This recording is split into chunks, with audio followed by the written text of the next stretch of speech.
طب ما انت النتيجه امبارح ماتش الزمالك تقريبا ما حدش حس ان في حكم فار، لا في مراجعه ولا في حاجه خالص. انت الجون الثالث الكره جت لمست ايده وبعدين لعبها، وهو لعبها كويس وقطع كويس وتوقع الخطأ كويس، لكن اذا كانت فعلا لمست ايده كما يبدو يبقى ده جون مش مظبوط، وكان هو ده الجون الثالث. قبليها برضو ضربات جزاء فيها رغي.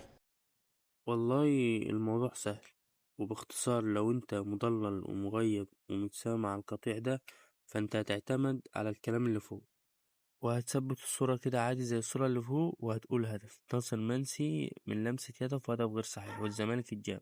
انما انت بقى لو انسان طبيعي وبتفكر بعقلك يعني، وربنا ميزك عن باقي المخلوقات، هتشوف الزاوية اللي تحت وهتعرف ان الكرة اصلا ما لمستش ايد ناصر منسي خالص، والهدف صحيح 100%.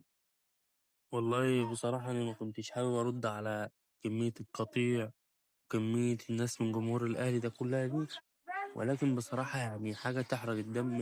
يعني فوز سهل للزمالك، ولكن لازم يشككوا في كل كورة، ومحدش بيتكلم على الأخطاء اللي الحكام بتقع فيها في مباراة الأهلي. ولكن طبعا مش عايزين نرد ونشغل بالنا بجمهور الأهلي القطيع اللي متساق تحت أي كلام.